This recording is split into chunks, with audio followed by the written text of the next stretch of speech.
സന്തോഷിച്ചോ? ഒടുക്കത്തെ ദിവസം.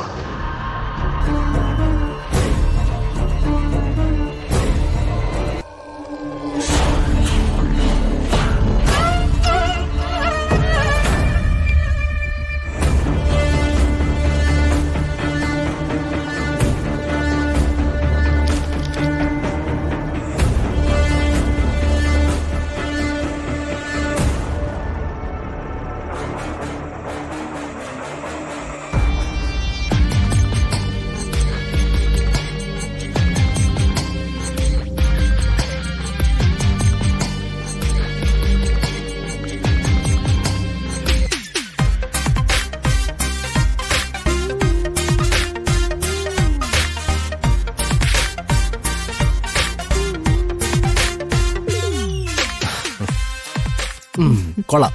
തന്റെ ഈ കളർ സെൻസ് ഒരു രക്ഷയില്ല. Thank you. ഇത്രയും കാലം ഞാൻ ഈ ഡ്രസ്സൊക്കെ ഇടാറുണ്ടായിരുന്നു, അപ്പോഴൊന്നും പറഞ്ഞിട്ടില്ല. ഇവിടത്തെ പ്രകൃതി ഭംഗി കണ്ടില്ലേ എന്ന് അച്ഛൻ ചോദിച്ചപ്പോ താൻ പറഞ്ഞ മറുപടി എന്താ? ഈഗോ കാരണം കണ്ടില്ല എന്നല്ലേ? അങ്ങനെ ഈഗോ കാണിക്കുന്ന ഒരാള് എന്ത് നിറയിട്ടാലും അതിനെപ്പറ്റി ഞാൻ അഭിപ്രായം പറയേണ്ട കാര്യം എന്താ എന്ന് ഞാനും ചിന്തിച്ചു.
ഞാൻ പറഞ്ഞതൊക്കെ ഓർമ്മയുണ്ടല്ലോ വക്കീലെ?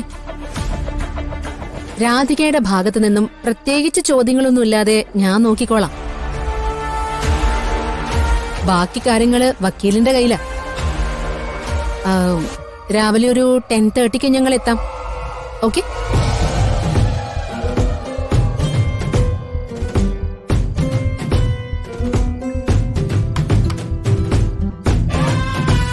മാലിനി, കൊട്ടാരക്കരയ്ക്കടുത്ത് കഴിഞ്ഞ ദിവസം നമ്മളൊരു ഫാം ഹൗസ് കണ്ടില്ലേ?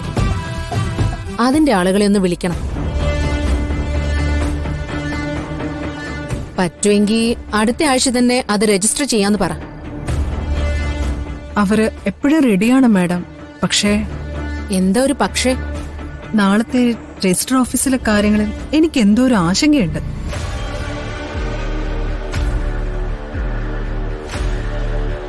നാളെ 10:30 നമ്മൾ രജിസ്റ്റർ ഓഫീസിൽ എത്തുന്നു. ശ്യാമയുടെയും രാധികയുടെയും പേരിലുള്ള സമ്പത്ത് മുഴുവൻ അവള് നമുക്ക് എഴുതി തരുന്നതിന്റെ പ്രമാണം രജിസ്ട്രാർ ഒപ്പിടുന്നു. പിന്നെ എന്താ അതിലൊരു സംശയം? മാഡം, പ്രമാണം വായിച്ചു നോക്കാനോ മറ്റോ രാധിക ശ്രമിച്ച? നാളെ രജിസ്റ്റർ ഓഫീസിലേക്ക് കേറുന്നത് മുതൽ അവിടെ ഇറങ്ങുന്നത് വരെ നമ്മുടെ വക്കീല് തീരുമാനിക്കുന്ന കാര്യങ്ങളാ അവിടെ നടക്കുക. രജിസ്റ്റർ ഓഫീസിലെ ഓരോ ഉദ്യോഗസ്ഥർക്കും എത്രയാ വിഹിതമെന്ന് കൃത്യമായി തീരുമാനിച്ചിട്ടുണ്ട്. രജിസ്ട്രാറുടെ മുന്നിലെത്തുമ്പോ ഒപ്പിടേണ്ട കോളം അല്ലാതെ മറ്റൊന്നും രാധിക കാണില്ല.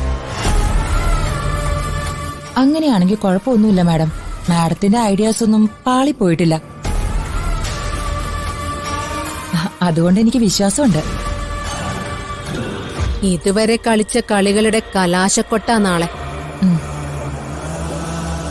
നാളെ രാധികയുടെ ഒരു ഒപ്പ് പതിഞ്ഞു കിട്ടിയ ശ്യാമ വാരി കൂട്ടി വച്ചിരിക്കുന്ന സകല സമ്പത്തും പിന്നെ എന്റെ പേരില. അതോടെ നമ്മൾ ഇവിടുന്ന് നാടുവിടുന്നു.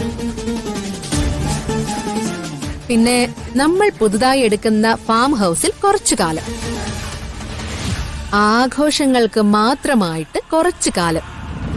കേട്ടോ മാലിനി? ആയിക്കോട്ടെ മാഡം. എപ്പോഴൊക്കെയോ ശ്യാമ എന്നോട് പറഞ്ഞിട്ടുണ്ട്, ഉള്ളതൊക്കെ ഞാൻ നിനക്ക് എഴുതി തരാം, എന്റെ മകളെ കണ്ടുപിടിച്ചു തന്നാ മാത്രം മതിയെന്ന്. കണ്ടെത്തിയ മകൾക്കാവട്ടെ സ്വത്തിനോട് ഒരു തരിമ്പ് പോലും താല്പര്യമില്ല. അപ്പൊ പിന്നെ ഒരു കുറ്റബോധത്തിന്റെ ആവശ്യമുണ്ടോ?